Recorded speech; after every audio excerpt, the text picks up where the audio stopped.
Hello friend, my self गौरव और आज हम डिस्कस करने वाले हैं डिसऑर्डर ऑफ सर्कुलर सिस्टम।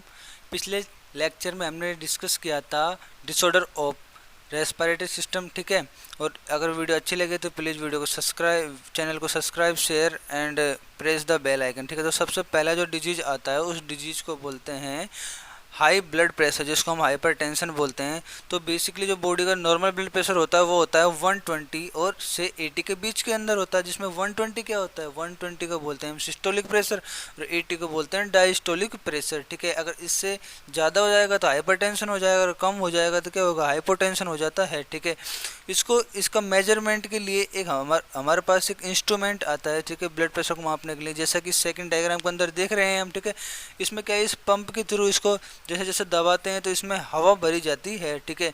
तो जैसे जैसे हवा भरेंगे तो वहाँ पे प्रेशर बढ़ेगा, प्रेशर बढ़ेगा तो जो हमारी नीचे वाले हाथ की जो आर्टरी वगैरह हो उसमें ब्लड सप्लाई बंद होने लग जाएगी, ठीक है।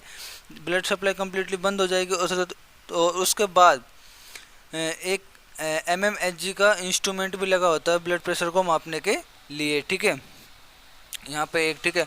उसके अलावा जब हम एकदम से जब इस हवा को निकालेंगे, ठीक है, तो ब्लड एकदम से कहाँ जाएगा, आर्टरी के अंदर, तब जो उसी कंडीशन में जैसे कि हम थर्ड डायग्राम के अंदर देख रहे हैं, तो उसी कंडीशन के अंदर हम ब्लड प्रेशर को MMHg के अंदर ये दिखा देता है, शो कर देता है, ठीक है। तो बेसिकली क्या करा है, इन दिस मेजरमेंट 120 mmHg, जिसको हम मिलीमीटर ऑफ मर्करी प्रेशर, जिसको हम सिस्टोलिक प्रेशर बोलते हैं या फिर पंपिंग प्रेशर बोलते हैं, और जो 80 mmHg है उसको हम डायस्टोलिक। तो it's repeated check of blood pressure of a individual is 140 and 90 या 140 ओवर, ठीक है, और हायर इट्स सो हाइपरटेंशन, मतलब कि 140 या 90 से भी ज़्यादा आ रहा है तो वो कंडीशन एक हाइपरटेंशन की कंडीशन को शो करती है, ठीक है। उसके अलावा high blood pressure lead to heart disease and also effect vital organ जैसे ब्रेन एंड किडनी को भी इफेक्ट करता है। हार्ट को तो करता ही करता है, उसके अलावा ब्रेन एंड किडनी को भी करता है, ठीक है। तो ये हमें अच्छे से समझ में आ गया होगा, ठीक है। तो हम नेक्स्ट की तरफ मूव करते हैं, तो जब हम नेक्स्ट की तरफ मूव करते हैं तो नेक्स्ट आता है कोरोनरी आर्टरी डिजीज, ठीक है। बेसिकली इस डिजीज को हम एरिथ्रोस्क्लेरोसिस डिजीज भी बोलते हैं। क्योंकि बेसिकली इसके अंदर क्या होता है, जो हमारी हार्ट की जो मसल्स है उनको जो वेसल्स हार्ट की जो मसल्स है उनको जो वेसल्स ब्लड की सप्लाई करती हैं वो क्या होने लग जाती है, ब्लॉकेज होने लग जाती है, ठीक है, ठीक है। तो जो वेसल्स ब्लड हार्ट की जो मसल्स को ब्लड सप्लाई करता है वो ब्लॉकेज होने लग जाती है। जो ब्लॉकेज क्यों होती है, या तो उनके अंदर डिपोजिशन ऑफ कैल्शियम हो जाता है या फैट या कोलेस्ट्रॉल या फाइब्रेट टिश्यू, ठीक है। अगर उनके अंदर डिपॉजिट हो जाएगा तो वहाँ पे ब्लड सप्लाई क्या हो जाएगी, इफेक्ट हो जाएगी, ठीक है। और बेसिकली इसमें क्या होता है कि जो हमारी वेसल्स है उनकी जो ल्यूमन है वो क्या हो जाती है, ल्यूमन या आर्टरी है, ठीक है, वो नैरो होने लग जाती है, जैसे कि हम फर्स्ट स्ट्रक्चर के अंदर देख रहे हैं, ठीक है। उसमें क्या हो रहा है कि आसानी से ब्लड की सप्लाई हो रही है, ठीक है। लेकिन जब सेकंड स्ट्रक्चर के अंदर क्या हो गया, वहाँ पे कोलेस्ट्रॉल फैट वगैरह जमा हो गया तो वहाँ पे ब्लड की सप्लाई क्या हो इतनी इजीली नहीं हो पा रही है, ठीक है। तो अब थर्ड की तरफ मूव करते हैं। तो थर्ड जो डिजीज आती है उसको बोलते हैं हम एंजाइना, ठीक है। एंजाइना, इसको बेसिकली हम एंजाइना पेक्टोरिस भी बोलते हैं, क्योंकि ये जो इसमें क्या होता है कि ये symptoms of acute chest pain, ठीक है, appear when no enough oxygen is reaching to heart muscle. तो इसमें क्या होता है कि जो हमारी हार्ट मसल्स होती हैं उनको प्रॉपरली ऑक्सीजन प्रोवाइड नहीं हो पाती है, ठीक है।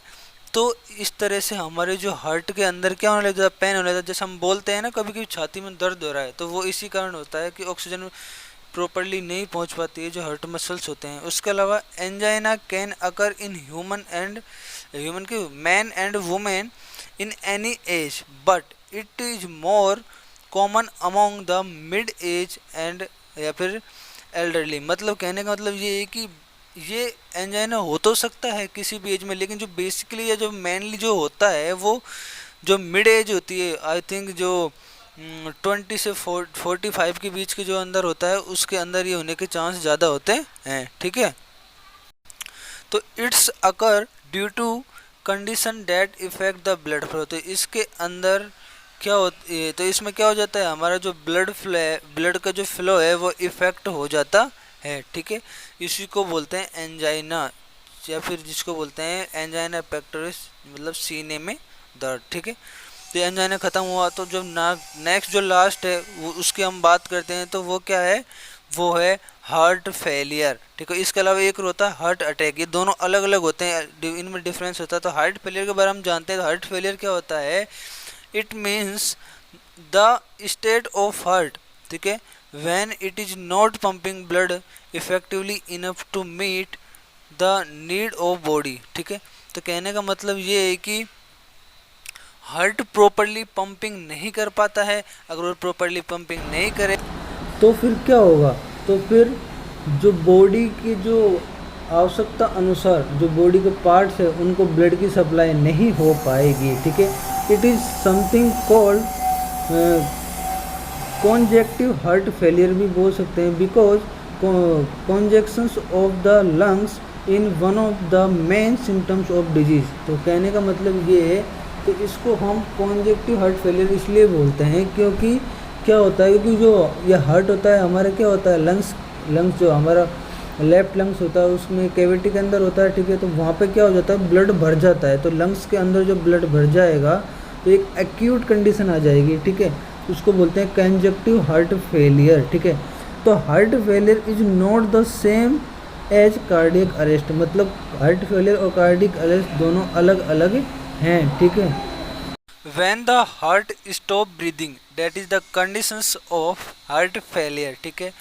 और हार्ट अटैक अलग चीज। हार्ट अटैक अंदर क्या होता है, when the heart muscle is suddenly damaged by an inadequate blood supply, मतलब अगर अचानक से जो हार्ट की जो मसल्स है वो डैमेज हो जाए तो ब्लड सप्लाई भी बंद हो जाती है, ठीक है। तो इस कंडीशंस को बोलते हैं हार्ट अटैक, ठीक है।